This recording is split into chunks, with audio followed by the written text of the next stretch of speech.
إلا تذكرة لمن يخشى تنزيلا ممن خلق الأرض والسماوات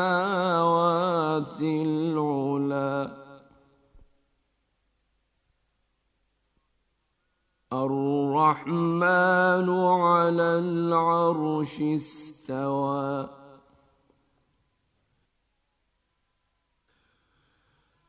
له ما في السماوات وما في الأرض وما بينهما وما تحت الثرى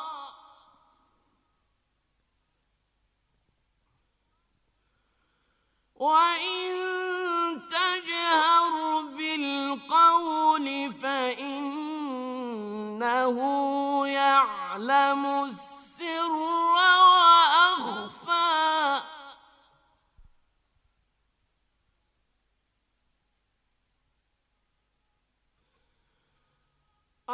الله لا إله إلا هو له الأسماء الحسنى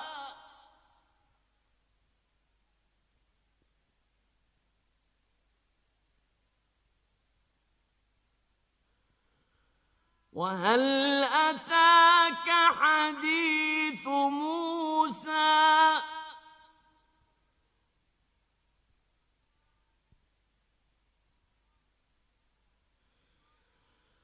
إذ رأى نارا فقال لأهلهم كثوا إني آنست نارا لعلي آتيكم منها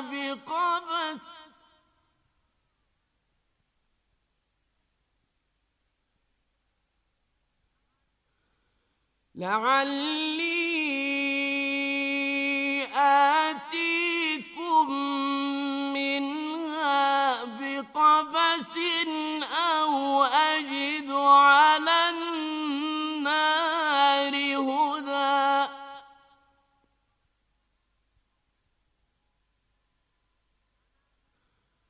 فلما أتاها نودي يا موسى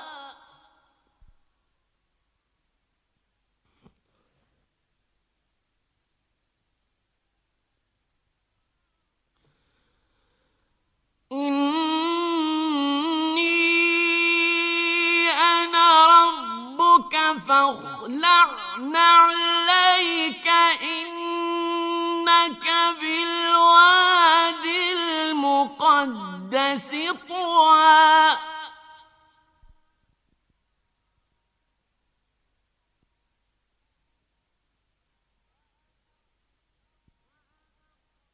وأنا اخترتك فاستمع لما يوحى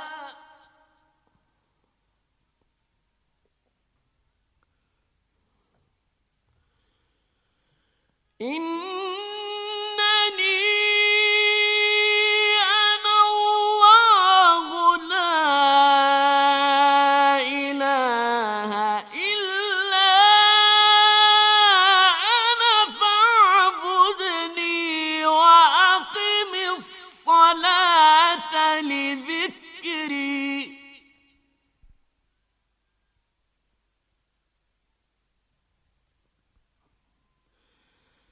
إن الساعة آتية أكاد أخفيها لتجزى كل نفس بما تسعى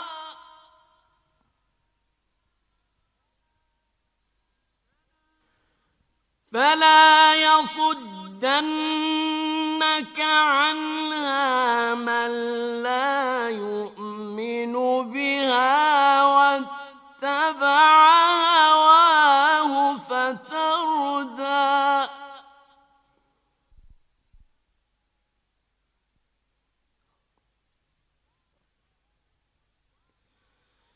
وما تلك بيمينك يا موسى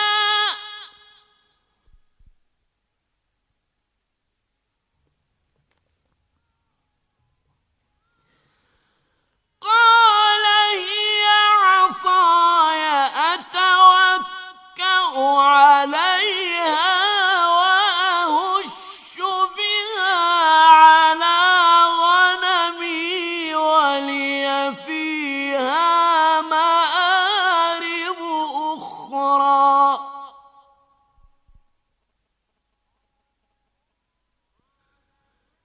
قال ألقها يا موسى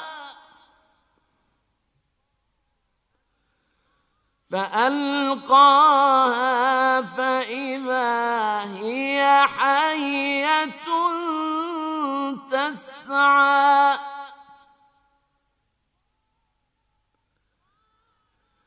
قال خذها ولا تخف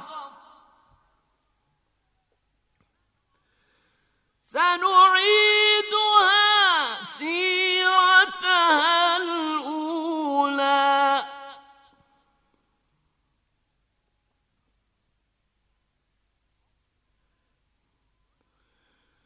واضمم يدك إلى جناحك تخرج بيضاء من غير سوء آية أخرى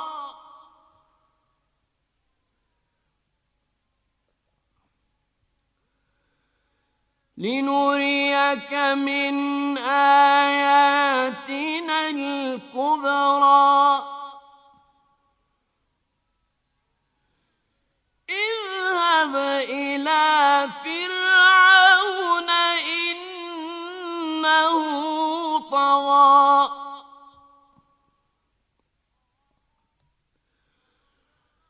قال رب اشرح لي صدري ويسر لي أمري واحلل عقدة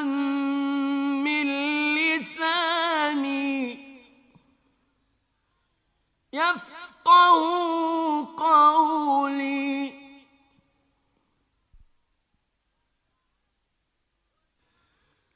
واجعل لي وزيرا من أهلي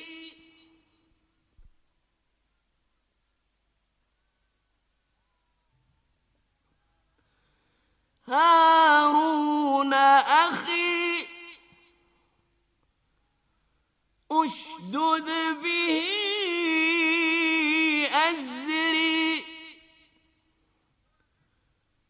وأشركه في أمري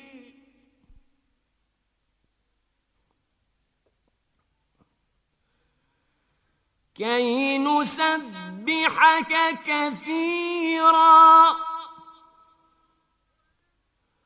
ونذكرك كثيرا إنك كنت بنا بصيرا قال قد أوتيت سؤلك يا موسى ولقد مننا عليك مرة أخرى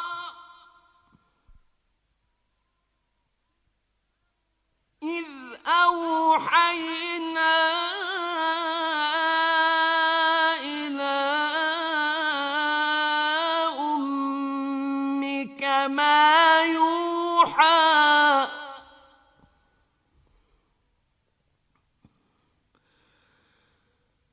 أن اقذفيه في التابوت فاقذفيه في اليم فليلقه اليم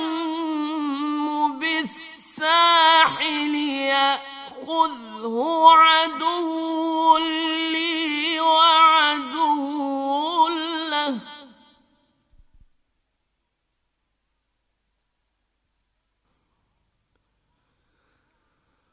وألقيت عليك محبة مني ولتصنع على عيني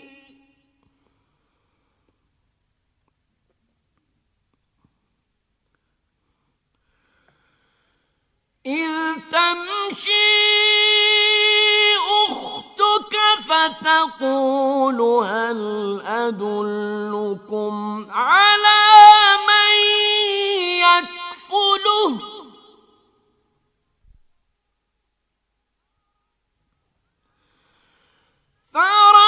فرجعناك إلى أمك كي تقر عينها ولا تحزن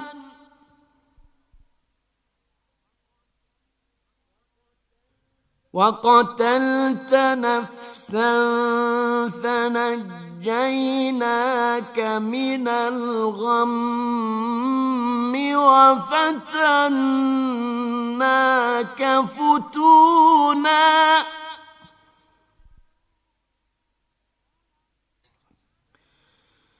فلبثت سنين في أهل مدين ثم جئت على قدر يا موسى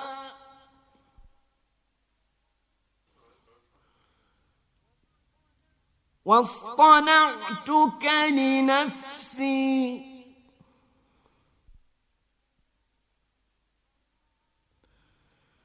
اذهب أنت وأخوك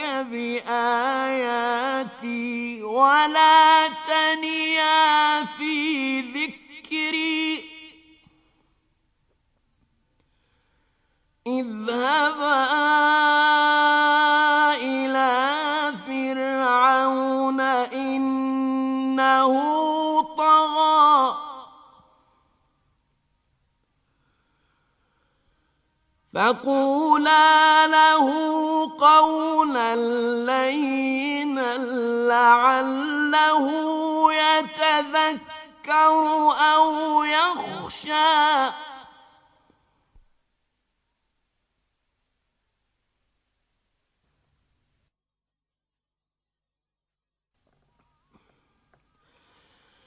قالا ربنا إننا نخاف أن يفرط علينا أو أن يطغى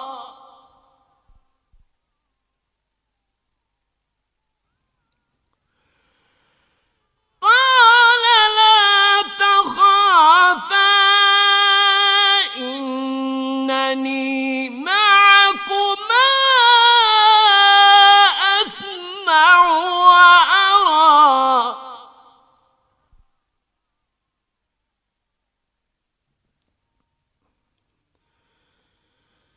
فأتياه فقولا إنا رسولا ربك فأرسل معنا بني إسرائيل ولا تعذبهم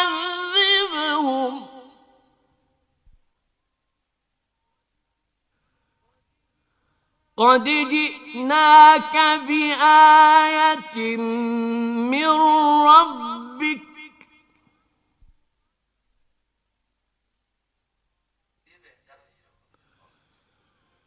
والسلام على من اتبع الهدى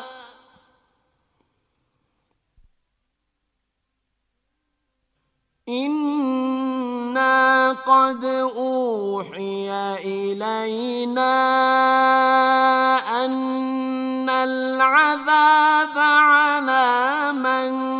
كذب وتولى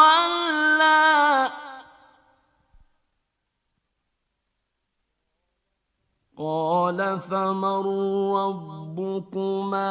يا موسى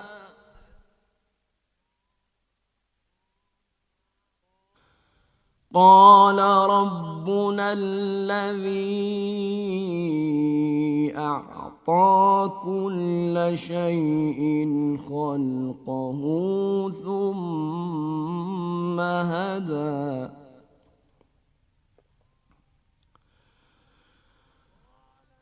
قال فما بال القرون الأولى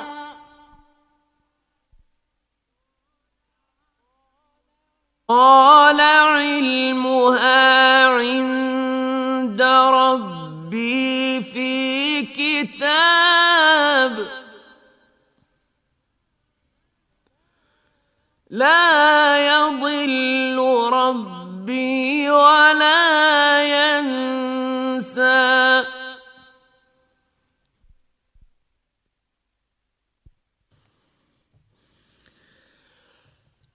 الذي جعل لكم الأرض مهدا وسلك لكم فيها سبلا وأنزل من السماء ماء فأخرجنا به أزواجا من نبات شتى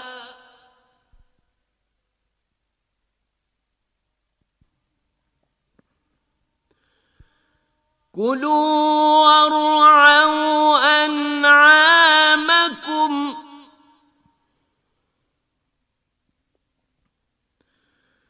إن في ذلك لآيات لأولي النهى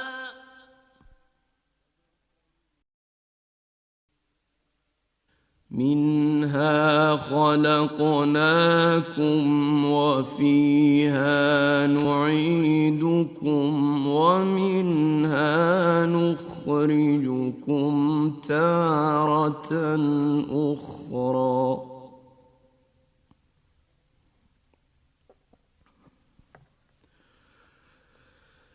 ولقد أريناه آياتنا كلها فكذب وأبى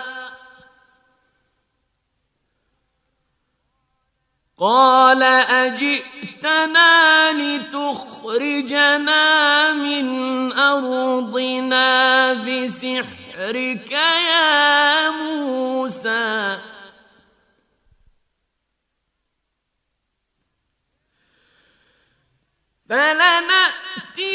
فلنأتينك بسحر مثله فاجعل بيننا وبينك موعدا لا نخلفه نحن ولا أنت مكانا سوى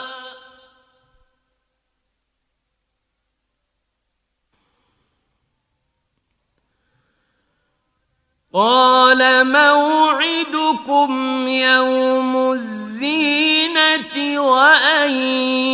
يحشر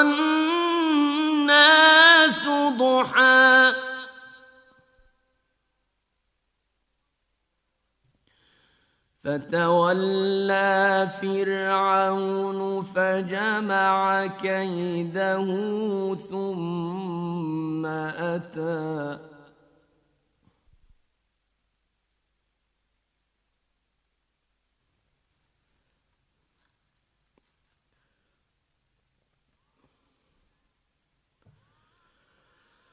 قال لهم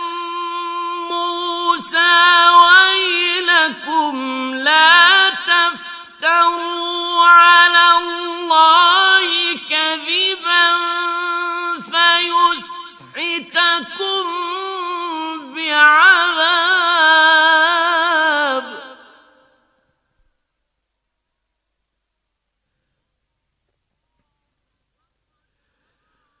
وقد خاب من افترى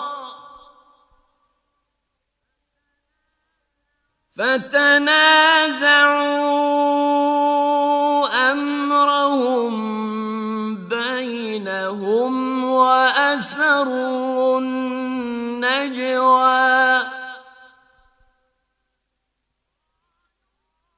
قالوا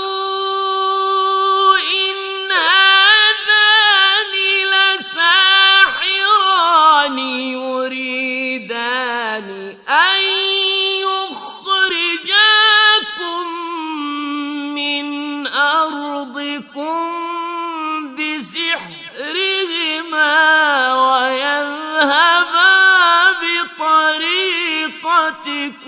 المثلى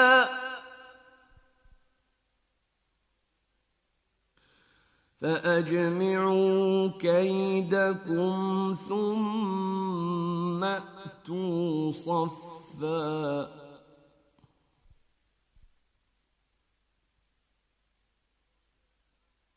وقد أفلح اليوم من استعلى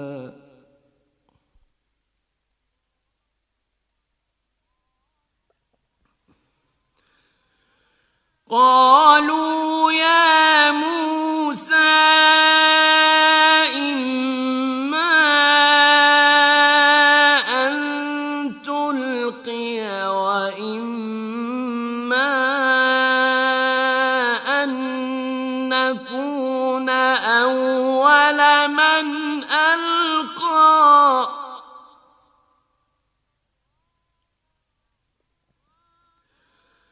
قال بل ألقوا فإذا حبالهم وعصيهم يخيل إليه من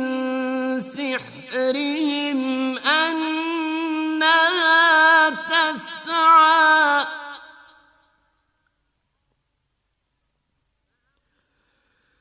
فأوجس في نفسه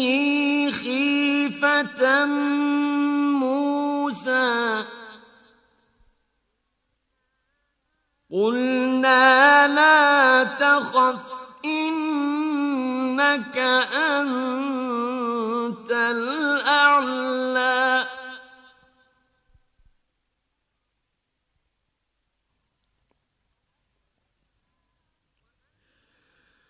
وألق ما في يمينك تلقف ما صنعوا إنما صنعوا كيد ساحر ولا يفلح الساحر حيث أتى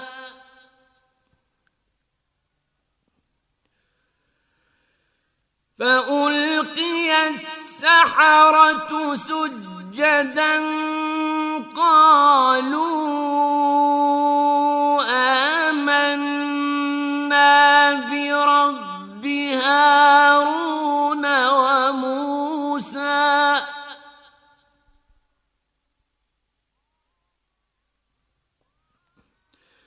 قال آمنتم له قبل أن آذن إنه لكبيركم الذي علمكم السحر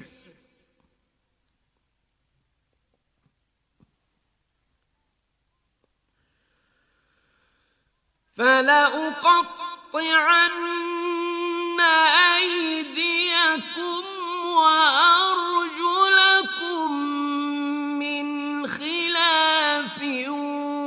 ولأصلبنكم في جذوع النخل ولتعلمن أينا أشد عذابا وأبقى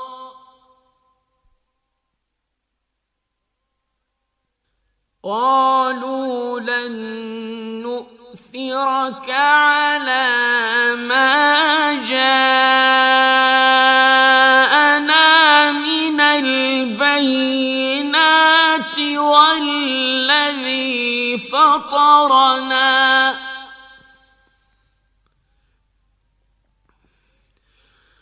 فاقض ما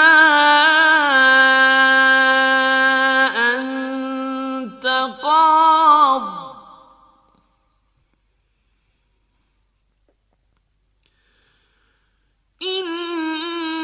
إنما تقضي هذه الحياة الدنيا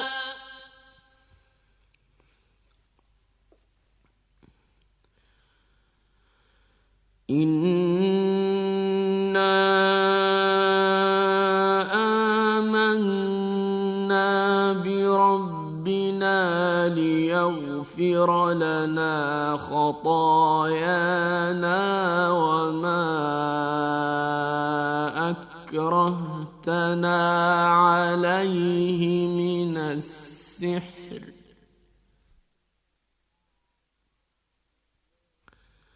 والله خير وأبقى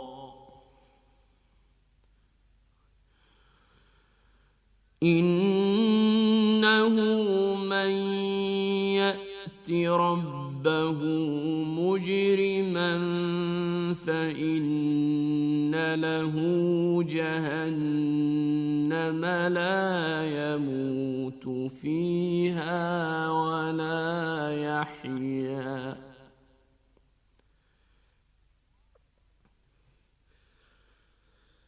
ومن يأته مؤمنا قد عمل الصالحات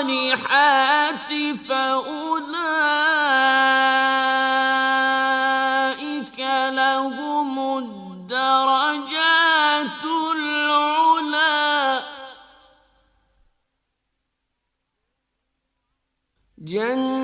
جنات عدن تجري من تحتها الأنهار خالدين فيها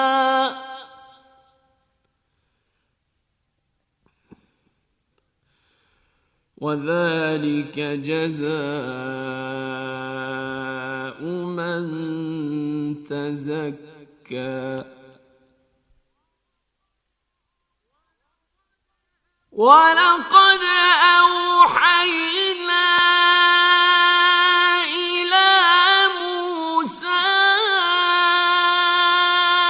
أن أسر بعبادي فاضرب لهم طريقا في البحر يبسا لا تخاف دركا ولا تخشى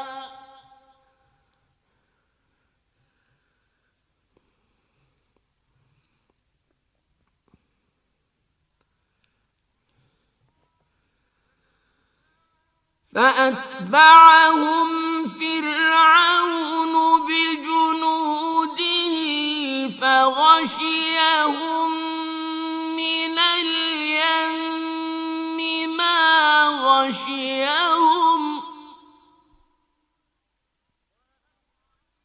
وأضل فرعون قومه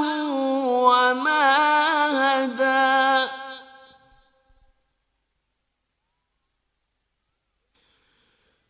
يا بني إسرائيل قد أنجيناكم من عدوكم وواعدناكم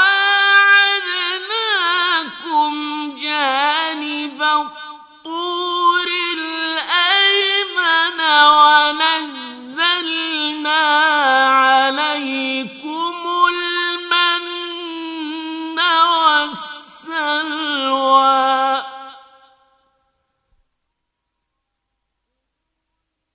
كلوا من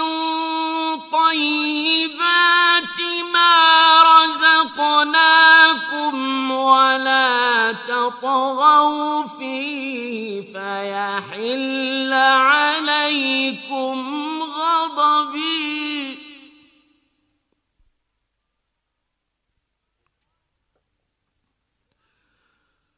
ومن يحلل عليه غضبي فقد هوى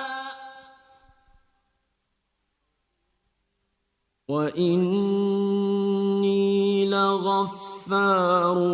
لمن تاب وآمن وعمل صالحا ثم اهتدى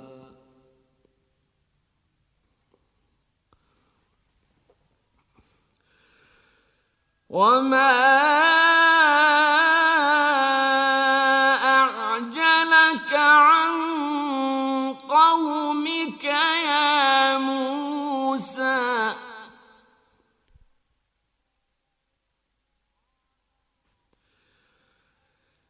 قال هم أولئك على أثري وعجلت إليك رب لترضى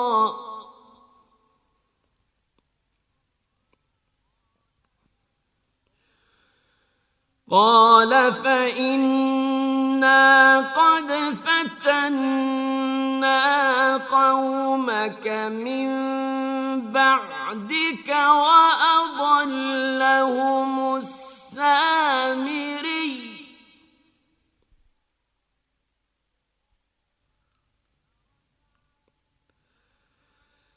فرجع موسى إلى قومه غضبان أسفا قال يا قوم ألم يعدكم ربكم وعدا حسنا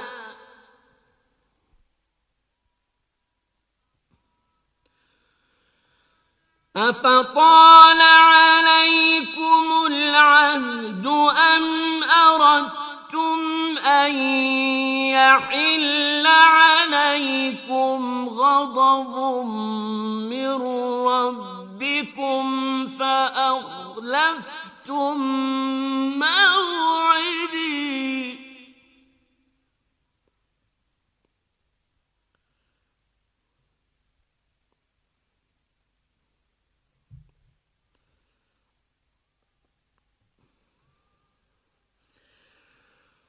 قالوا ما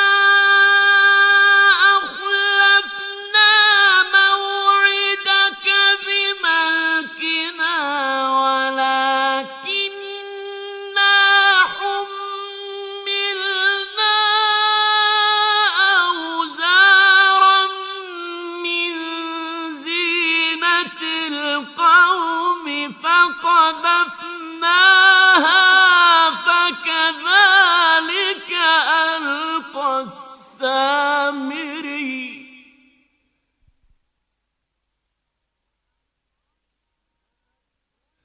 فأخرج لهم عجلا جسدا له خوار فقالوا هذا إلهكم وإله موسى فنسي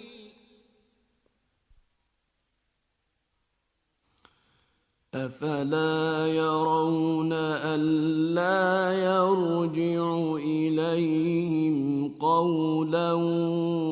ولا يملك لهم ضرا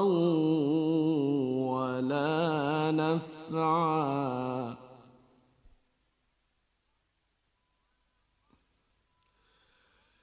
ولقد قال لهم هارون من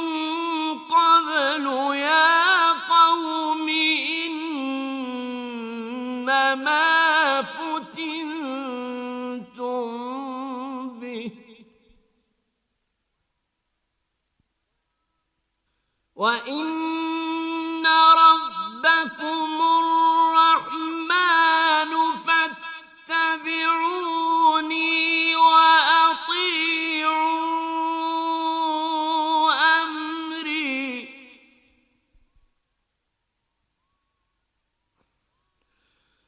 قالوا لن نبرح عليه عاكفين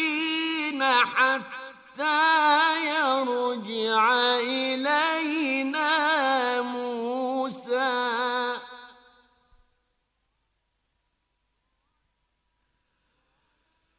قال يا هارون ما منعك إذ رأيتهم ضلوا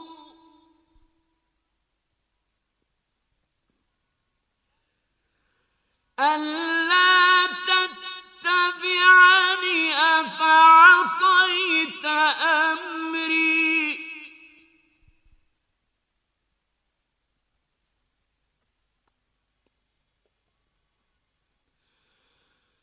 قال يا ابن أم لا تأخذ بلحيتي ولا برأسي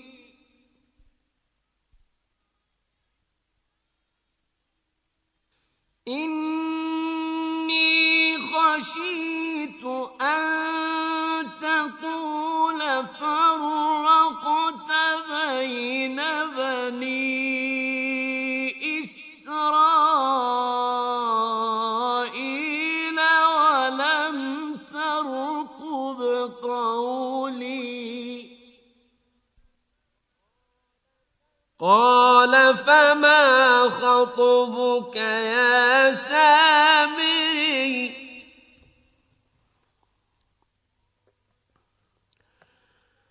قال بصرت بما لم يبصروا به فقبضت قبضة من أثر الرسول فنبذتها وكذلك سولت لي نفسي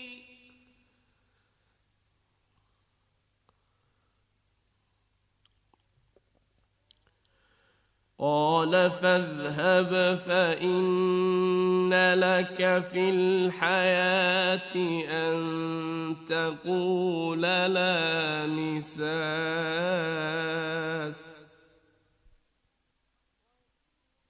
وإن لك موعدا لن تخلفه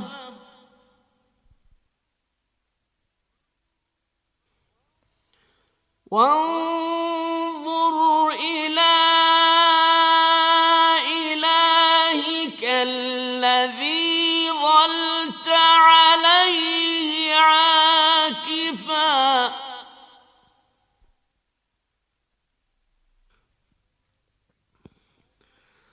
لنحرقنه ثم لننسفنه في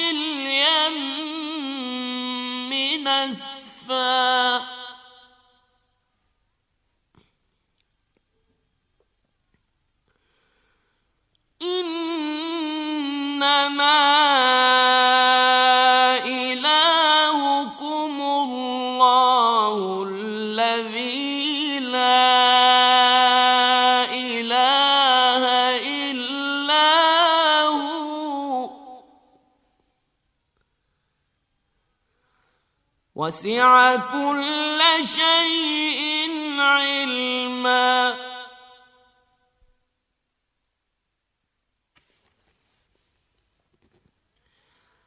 كذلك نقص عليك من أنباء ما قد سبق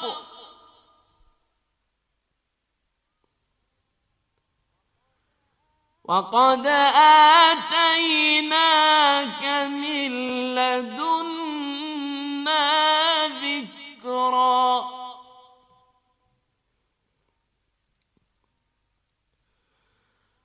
من أعرض عنه فإنه يحمل يوم القيامة وزرا خالدين فيه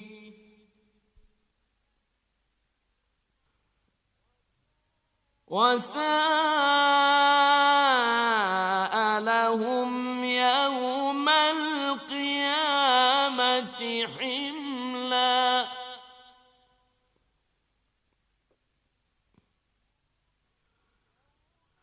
يوم ينفخ في الصور ونحشر المجرمين يومئذ زرقا يتخافتون بينهم إن لبثتم إلا عشرا.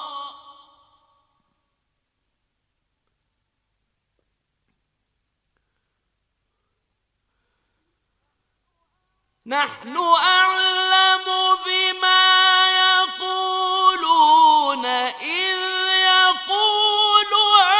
أمثلهم طريقة إن لبثتم إلا يوما.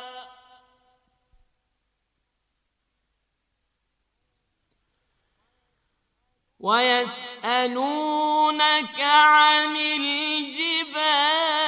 فقل ينسفها ربي نسفا فيذرها قاعا صفصفا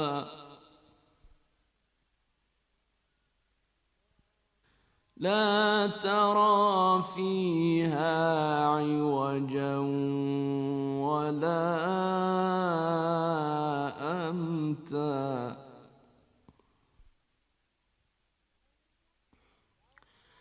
يومئذ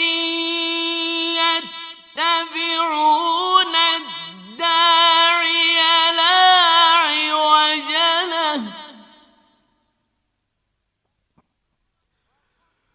وخشعت الأصوات للرحمن فلا تسمع إلا همسا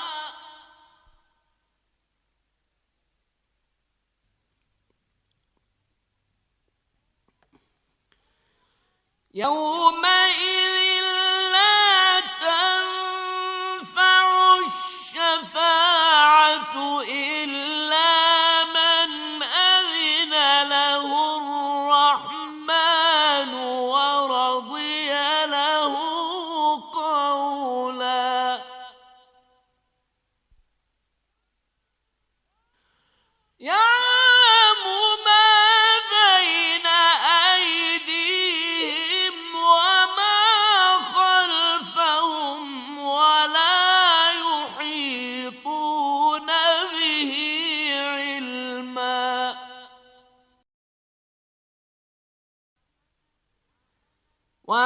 وأسلمت الوجوه للحي القيوم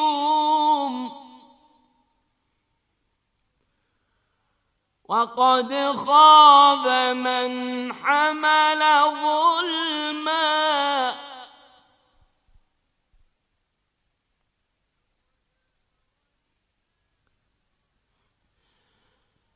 ومن يعمل من الصالحات وهو مؤمن فلا يخاف ظلما ولا هضما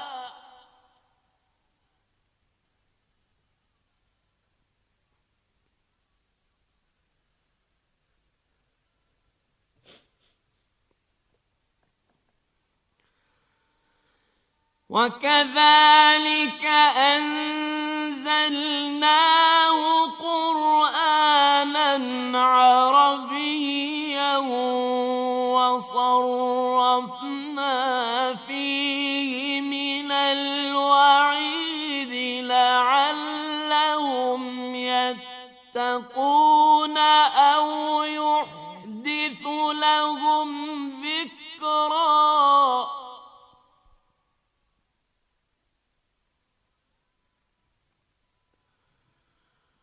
فتعالى الله الملك الحق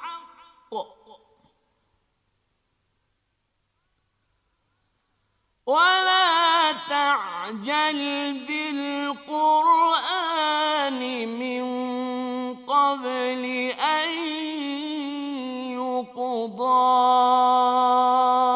إليك وحيه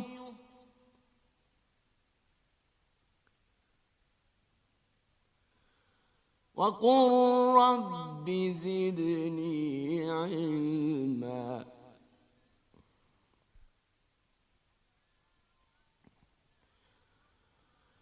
ولقد عهدنا إلى آدم من قبل فنسي ولم نجد له عزما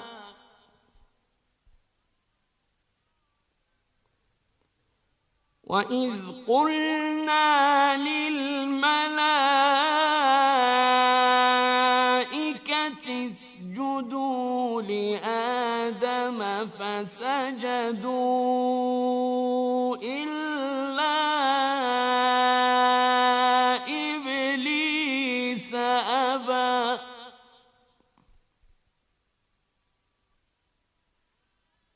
فقلنا يا آدم إن هذا عدو لك ولزوجك فلا يخرجنكما من الجنة فتشقى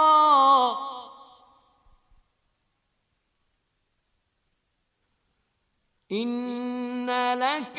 ألا تجوع فيها ولا تعرى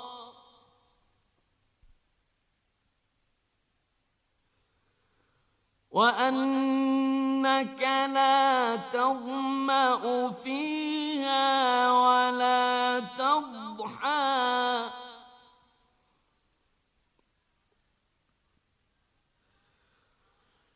فوسوس إليه الشيطان قال يا آدم هل أدلك على شجرة الخلد وملك لا يبلى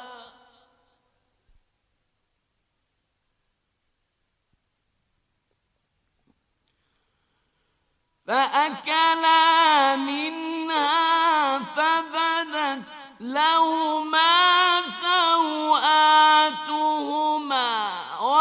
طفقا يخصفان عليهما من ورق الجنة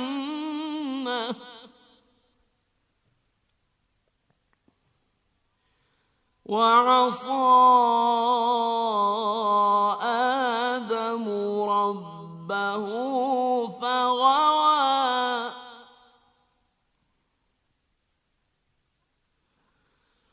ثم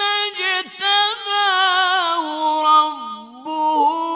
فتاب عليه وهدى قال اهبطا منها جميعا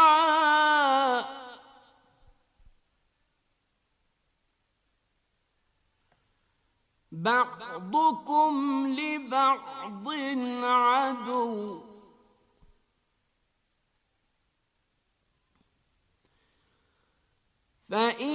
فإما يأتينكم مني هدى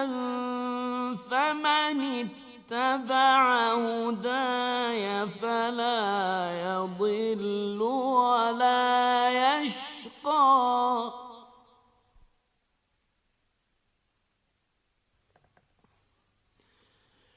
ومن أعرض عن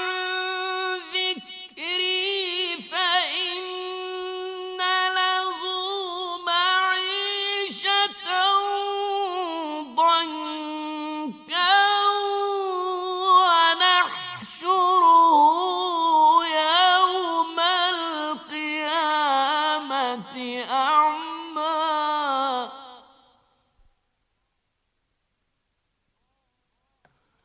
قال رب لم حشرتني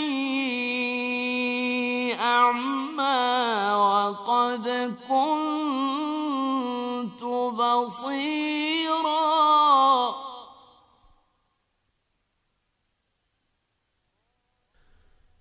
قال كذلك أتتك آياتنا فنسيتها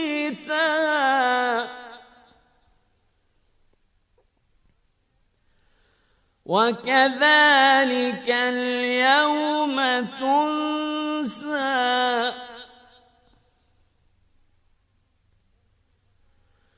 وكذلك نجزي من أسرف ولم يؤمن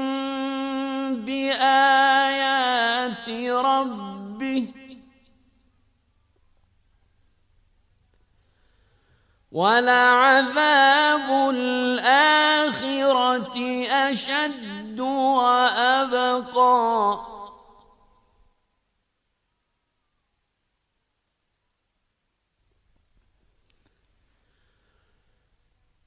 أفلم يهد لهم كم أهلكنا قبلهم من القرون يمشون في مساكنهم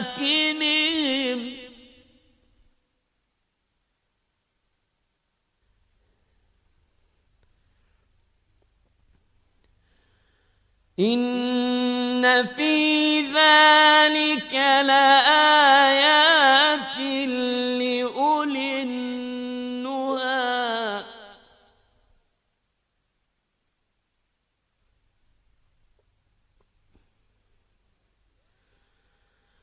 ولولا كلمة سبقت من ربك لكان لزاما وأجل مسمى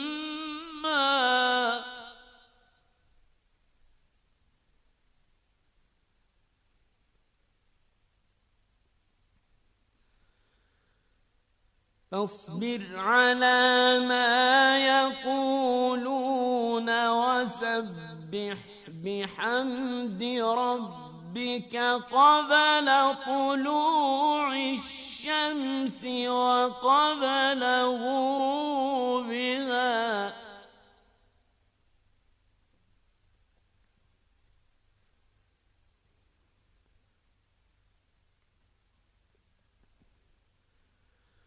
ومن آناء الليل فسبح وأطراف النهار لعلك ترضى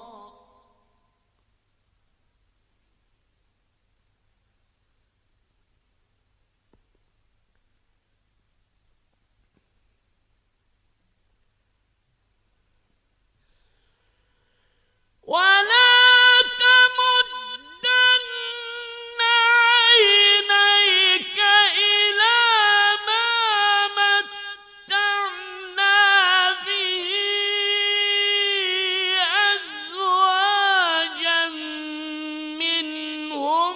زهرة الحياة الدنيا لنفتنهم فيه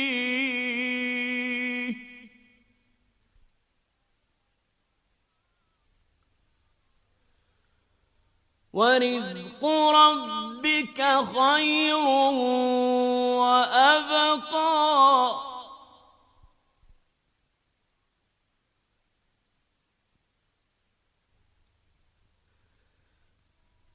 وأمر أهلك بالصلاة واصطبر عليها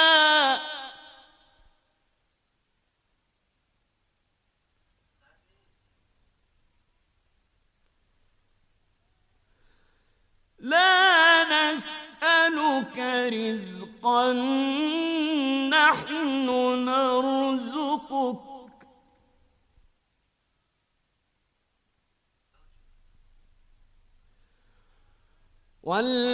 والعاقبة للتقوى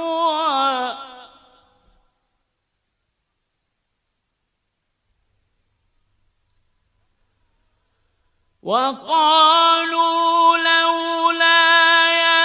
يأتينا بآية من ربه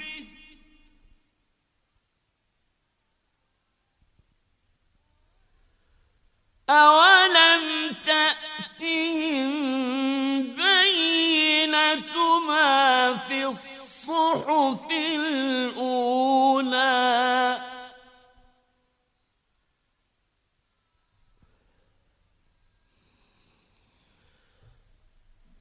ولو أنا أهلكناهم بعذاب من قبله لقالوا ربنا لولا أرسلت إلينا رسولا فنتبع آياتك من قبل أن نذل ونخزى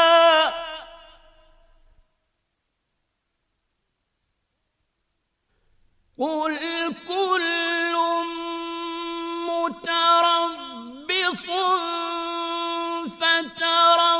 فتربصوا